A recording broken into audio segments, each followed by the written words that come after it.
Morning बच्चों।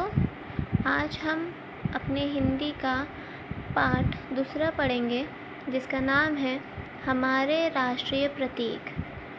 आइए पढ़ते हैं। इस पाठ में हमारे राष्ट्रीय प्रतीकों का परिचय दिया गया है। इस पाठ में आपको क्या बताया जाएगा? राष्ट्र प्रतीक के बारे में बताया जाएगा। कौन सा राष्ट्र प्रतीक हमें क्या प्रेरणा देता है। आओ पाठ को पढ़कर देखें। कौन सा राष्ट्र प्रतीक हमें क्या प्रेरणा देता है, क्या सिखाता है, ये हमें इस पाठ में पढ़कर पता चलेगा। तो चलिए शुरू करते हैं। प्रत्येक स्वतंत्र राष्ट्र के कुछ गौरव चिन्ह होते हैं। प्रत्येक स्वतंत्र जो आज़ाद हुए राष्ट्र होते हैं उनके कुछ गौरव चिन्ह होते हैं जिन्हें राष्ट्र के प्रतीक कहा जाता है। उन्हें राष्ट्र का प्रतीक कहा जाता है। हमारे देश के भी कुछ प्रतीक हैं। हमारे देश भारत के भी कुछ प्रतीक हैं। ये हैं राष्ट्रध्वज, राष्ट्रगान, राष्ट्रगीत एवं राष्ट्रमुद्रा। हमारे राष्ट्र के जो गौरव के चिन्ह हैं या राष्ट्र प्रतीक हैं वो क्या है? राष्ट्रध्वज है जैसे तिरंगा, राष्ट्रगान जन गण मन, राष्ट्रगीत वंदे मातरम और राष्ट्रमुद्रा क्या है? रुपया। आइए इनकी जानकारी प्राप्त करें। अब हम इस पाठ को पढ़ के इनकी जानकारी प्राप्त करेंगे। प्रत्येक स्वतंत्र राष्ट्र का सबसे महत्वपूर्ण प्रतीक उस देश का राष्ट्रीय ध्वज या झंडा होता है। हर देश का जो आज़ाद हुआ स्वतंत्र राष्ट्र है उसका सबसे महत्वपूर्ण प्रतीक क्या होता है? उसका राष्ट्र ध्वज, उसका झंडा होता है। तुमने कितने देशों के झंडे देखे हैं? यहाँ पूछ रहा है कि आप बच्चों ने कितने देश के झंडे देखे हुए हैं। हाँ, भारत के तिरंगे से तो तुम भली भांति परिचित होगे। भारत के झंडे को तो सब जानते हैं। इसी तिरंगे को लेकर हमारे देश में 15 अगस्त 1947 को आज़ादी प्राप्त की थी। ये जो हमारा तिरंगा है इसी को लेकर 15 अगस्त 1947 को, जिसे हम स्वतंत्रता दिवस कहते हैं, आज़ादी प्राप्त की गई थी। उस समय इसके बीच में चरखे का चित्र हुआ करता था जो आप यहाँ पे देख रहे हैं। इस जगह यहाँ पहले क्या होता था? चक्र हुआ करता था। स्वतंत्रता प्राप्ति के बाद चरखे का स्थान चक्र ने ले लिया। स्वतंत्रता के बाद ये जो है यहाँ पे जो चक्र था उसका जगह क्या ले लिया? मतलब यहाँ पे जो चरखा आपने देखा होगा पहले या नहीं देखा, पहले यहाँ चरखा हुआ करता है जिसकी जगह अब किसने ले ली है?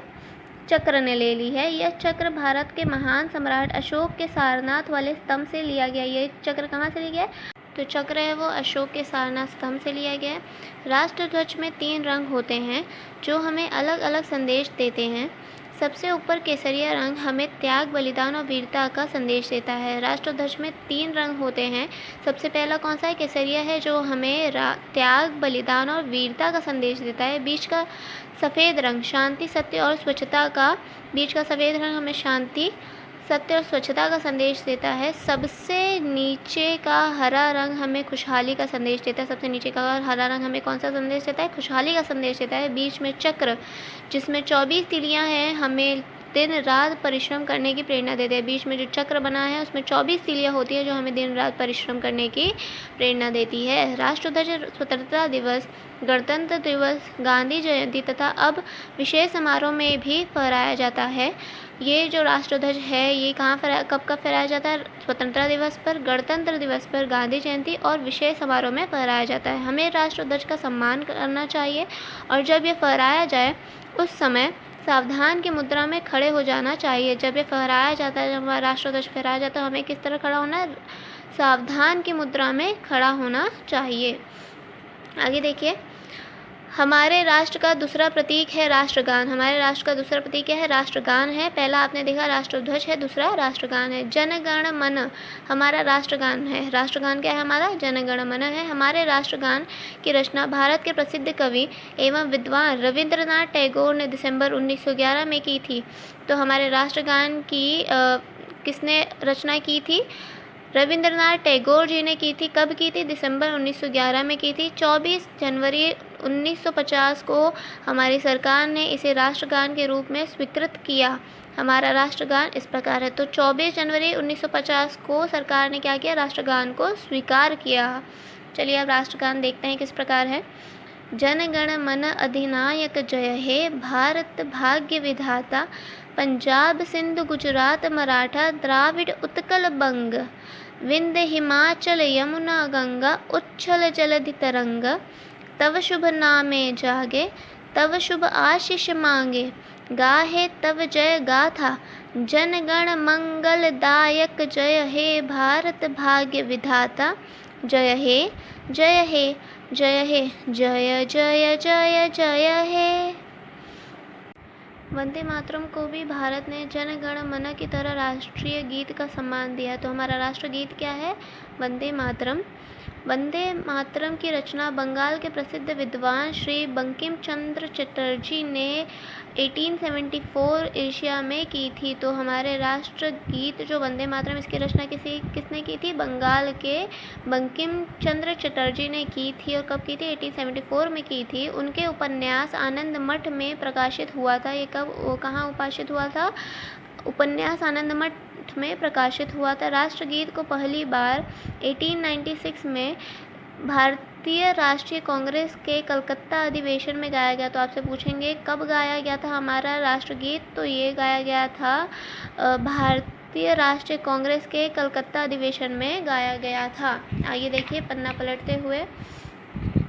विशेष कार्यक्रमों में यह गीत गाया जाता है। जो विशेष कार्यक्रम होते हैं उनमें ये गीत गाया जाता है। जब ये गीत गाया जा रहा हो तो इसके सम्मान में सावधान की मुद्रा में खड़े हो जाना चाहिए। जैसे कि हम अपना राष्ट्रगान गाते हैं जन गण मन, तो हम किस मुद्रा में खड़े होते हैं? सावधान की मुद्रा में खड़े होते हैं। उसी समान हमें अपने राष्ट्रगीत को गाते समय सावधान की मुद्रा में खड़ा हो जाना चाहिए। गीत इस प्रकार है, ध्यान दीजिए।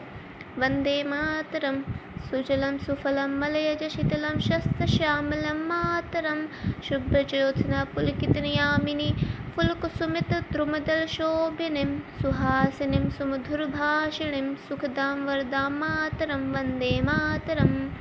आगे देखिए, हमारे राष्ट्र का तीसरा प्रतीक है राष्ट्र मुद्रा अर्थात राष्ट्रीय मोहर। हमारा राष्ट्रीय मुद्रा क्या है? राष्ट्र मोहर है। इस मुद्रा में एक तो शांति चक्र है। ये जो आपने चक्र देखा था वो क्या था? शांति चक्र है, जो हमारे राष्ट्रीय ध्वज में दिखाया जाता है। हमने अपने राष्ट्रीय ध्वज तिरंगे में भी ये चक्र देखा हुआ था। इसमें 4 सिंह हैं। यहाँ पे देखिए 1 2 3 आपको सिंह दिख रहे होंगे। 3 सिंह तो दिखाई देते हैं यहाँ, जैसे आपको यहाँ पे 3 सिंह दिख रहे हैं, पर चौथा भी है। चौथा भी सिंह है। सिंह मतलब लॉयन, जो उनके ओट में है। ओट मतलब इनके पीछे हुए है, वो चौथा सिंह। सिंह के साहस और सिंह हमें साहस और उत्साह की प्रेरणा देता। तो सिंह हमें कौन सी प्रेरणा देता? साहस और उत्साह की। इस प्रतीक में नीचे बैलों के चित्र भी हैं। इस प्रतीक में नीचे बैल के भी चित्र दिए हैं। बैल हमें परिश्रम करने की प्रेरणा देता है।